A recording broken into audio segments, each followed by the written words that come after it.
Bienvenidos a su programa Una pausa en el camino, un espacio dedicado al estudio diario de la Biblia con una aplicación práctica para nuestras vidas. Mi nombre es David Jiménez y antes de iniciar nuestro estudio en esta hora, los invito a orar a nuestro Dios. Querido Padre, Señor, que estás en la altura de los cielos, gloria sea a ti y solamente a ti, Señor. Habla en nuestros corazones. En Cristo Jesús te lo pedimos todo. Amén. En la palabra de Dios en Deuteronomio capítulo 10, versículo 14 al 16, la palabra de Dios nos dice lo siguiente. He aquí de Jehová tu Dios son los cielos, y los cielos de los cielos, la tierra y todas las cosas que hay en ella. ¿Qué expresión tan más poderosa encontramos nosotros en este versículo? El Señor declara que Él es nuestro Creador, que nosotros nos debemos a Él porque Él nos formó. En Salmos 24:1 se nos dice lo siguiente: de Jehová es la tierra y su plenitud, el mundo y los que en él habitan. Tenemos que tener en claro que nosotros no nos pertenecemos a nosotros mismos, nos pertenecemos a nuestro Creador. Dios llama a su pueblo a que nosotros podamos adorarle a Él en todo tiempo y en todos los días de nuestra vida.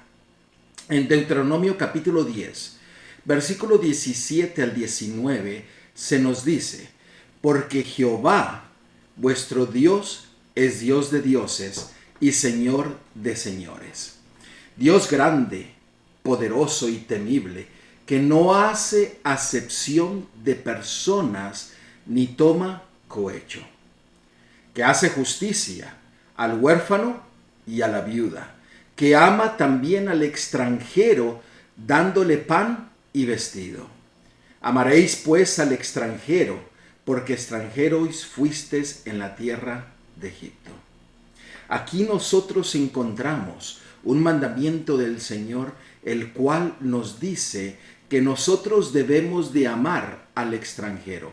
Y no solamente por eso, sino debemos de amar al extranjero por experiencia.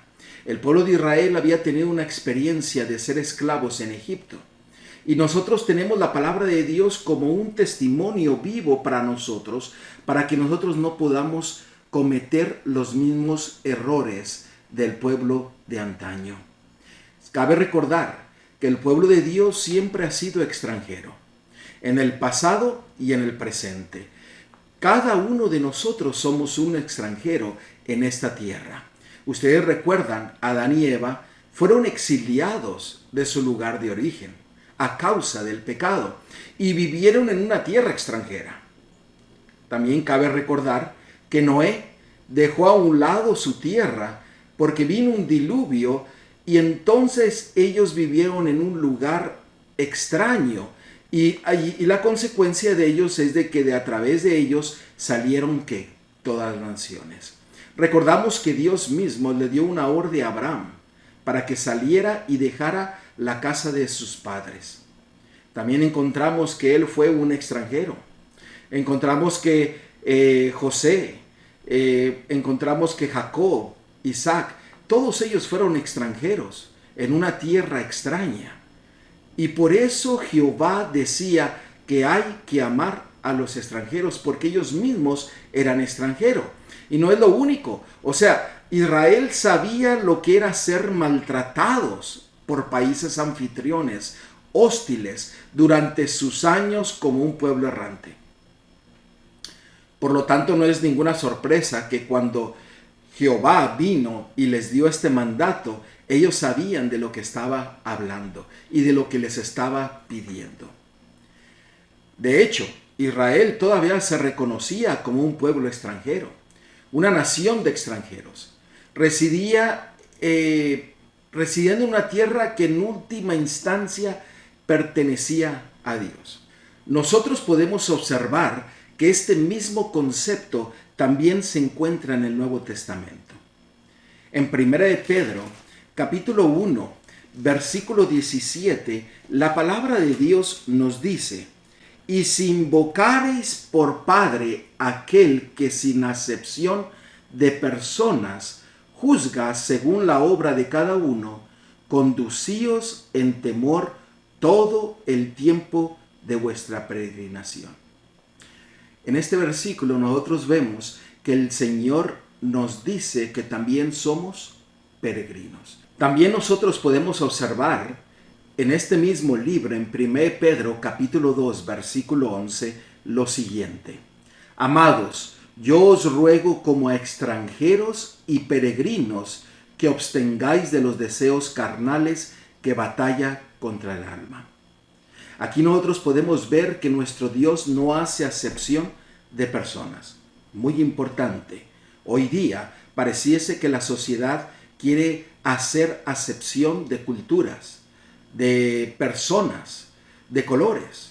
Y nosotros vemos que la palabra de Dios dice que nuestro Dios no hace acepción de personas. Y vemos que Él nos llama que somos extranjeros y peregrinos. Siendo extranjeros y peregrinos en esta era pasajera, nos caracterizamos como los patriarcas de antigüedad. ¿Cómo eran ellos? Ellos eran extranjeros, eran nómadas. Y nosotros somos un nómada, somos extranjeros, mientras nosotros esperamos la maravillosa promesa de un cielo nuevo y una tierra nueva, en la cual nosotros iremos a morar. Nosotros como peregrinos tenemos un mandato de tratar a los extranjeros como a nosotros mismos. Y no solamente eso, si nosotros amamos a Dios y Él mora en nosotros, nosotros reflejaremos el carácter de Dios hacia todas las personas. Veamos un poco del carácter de nuestro Dios, de nuestro Creador. Él nos dice en Salmos capítulo 100, versículo 5, Él nos dice: porque Jehová es bueno, para siempre su misericordia y su verdad por todas las generaciones. Dios es bueno, es maravilloso y es misericordioso. De esa misma forma, usted y yo debemos de actuar hacia todas las personas. En 1 Juan capítulo 4, versículo 16, se nos declara que Dios es amor. Y al tener el amor de Dios en nuestras vidas, debemos de reflejar ese amor a todo aquel que nos rodea, a los extranjeros y más a todos aquellos que están necesitados. La palabra de Dios dice que debemos de ver por los huérfanos, por las viudas, por aquellos que tienen menos que nosotros. En Números 23, 19, la palabra de Dios nos dice: Dios no es hombre para que mienta. Eso quiere decir que Dios siempre es un Dios justo, un Dios honesto. Y asimismo, nosotros debiésemos actuar hacia todas las personas. En Salmo 145, en el versículo 17, la palabra de Dios nos declara lo siguiente: justo es Jehová en todos sus caminos y misericordioso en todas sus obras. Aquí nos declara que el carácter de Dios es que justo, misericordioso. Oremos. Querido Señor, alabado y glorificado sea tu santo nombre, Dios, porque tú eres grande en amor y misericordia. En esta hora pedimos de que tú pongas tu amor en nuestro corazón, para que nosotros podamos actuar como tú has actuado. En Cristo Jesús te lo pedimos todo. Amén.